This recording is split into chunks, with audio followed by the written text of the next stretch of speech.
어제 부산역 광장에서 열린 윤석열 대통령 탄핵 반대 집회.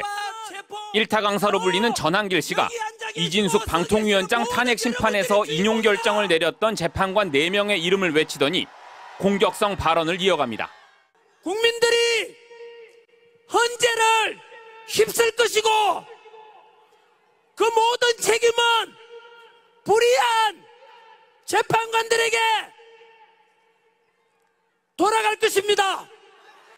극우 폭도들의 서부지법 폭동을 연상시키는 선동을 헌법재판소를 향해서 한 건데 국민의힘 일부 의원들도 무대에 올라 좌파들을 처단하자며 집회 참석자들을 자극하는 데 가세했습니다. 저 무도한 종북 좌파 세력들 처단 좀 하십시다 라고 말씀을 드렸습니다. 지금 제2의 6.25가 벌어지고 있다고 생각하는데 여러분, 좌파 사박할 때 반드시 무찔러 싸워 이겨야 합니다. 싸우자! 싸우자!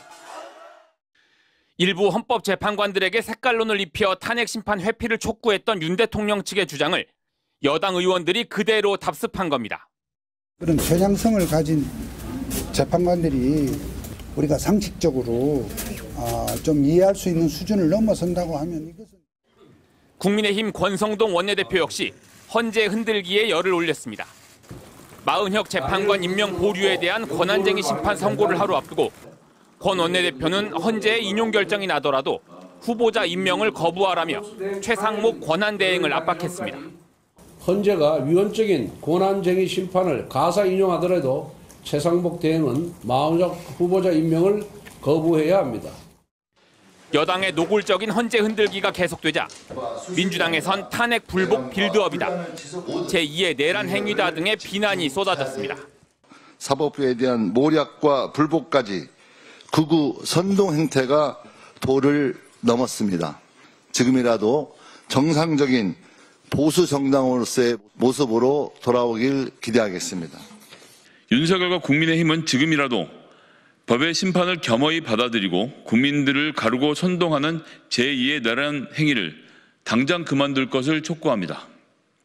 권성동 원내대표를 향해서도 위헌 결정을 무시하라니 제정신이냐며 법치주의 부정을 중단하라고 비판했습니다. MBC 뉴스 이기주입니다. 윤석열 대통령 탄핵에 반대하며 부정선거 음모론을 주장하고 나선 한국사 강사 전한길 씨. 전 씨는 어제 부산에서 열린 집회에서 국민이 탄핵 심판 결과에 불복해 헌법재판소를 휩쓸 수도 있다며 과격한 발언을 쏟아냈습니다. 모든 국민들은 이러한 불리한 재판관들의 심판에 승복하지 않을 것이다. 그리고 국민들이 헌재를 휩쓸 것이고 그 모든 책임은 불의한 재판관들에게 돌아갈 것입니다. 일부 헌법재판관의 정치 성향을 단정지으면서 헌재를 겨냥해 폭력 사태가 벌어질 수 있다는 위협에 가까운 주장을 한 겁니다. 앞서 전 씨는 자신의 유튜브에 영상을 올려 서울 서부지법 폭동을 언급하면서 체포된 이들에 대한 선처를 희망하기도 했습니다.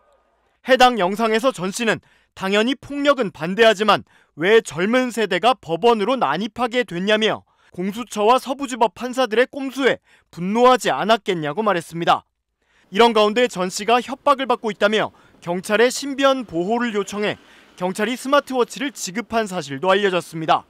경찰은 전 씨가 최근 경찰서를 찾아 협박성 이메일을 여러 건 받고 있다면서 신변 보호를 요청해 왔다며 112 신고와 위치 추적이 가능한 스마트워치를 지급했다고 설명했습니다. 최근 자신의 유튜브 채널 등에서 윤 대통령 탄핵 반대 입장과 함께 부정선거 음모론을 주장하기 시작한 전 씨는 이후 2주 만에 유튜브 구독자가 50만 명 넘게 증가했습니다. 이와 관련해 앞서 전 씨는 어떤 사람들은 돈 벌려고 저런다고 하지만 나는 강사 연봉 60억을 포기하고 얘기한다며 유튜브 수익은 전액 편집자가 가진다고 말했습니다. 헌법재판소는 문형배, 이미선, 정계선 재판관이 정치적으로 편향됐다는 여권의 공격에 대해 경고의 메시지를 보냈습니다. 정치권과 언론에서 재판관의 개인 성향을 획일적으로 단정짓고 탄핵 심판의 본질을 왜곡하는 경우가 발생하고 있습니다. 헌재는 또 탄핵 심판은 윤석열 대통령의 행위가 헌법이나 법률에 위배되는지, 위반의 정도가 중대한지 객관적으로 따지는 것이지 재판관 성향과는 관계가 없다고도 했습니다. 이에 대한 판단은 헌법과 법률을 객관적으로 적용함으로써 이루어지는 것이지 재판관 개인의 성향에 따라 좌우되는 것이 아닙니다. 헌재는 문형배 헌재소장 권한대행이 10여 년 전 민주당 이재명 대표와 사적 대화를 나눴다는 공격에 대해서도 반박했습니다. 헌재는 대통령 탄핵 심판과 어떤 연관성이 있는지 의문이 든다며 10여 년 전 댓글을 문 대행이 기억할 것을 기대하기 어려운 상황이라고 했습니다. 문 대행의 과거 블로그 글과 관련해서도 특정 부분만 발췌한 기사보다는 원문 전체를 읽고 맥락에 따라 판단하라고 요구했습니다.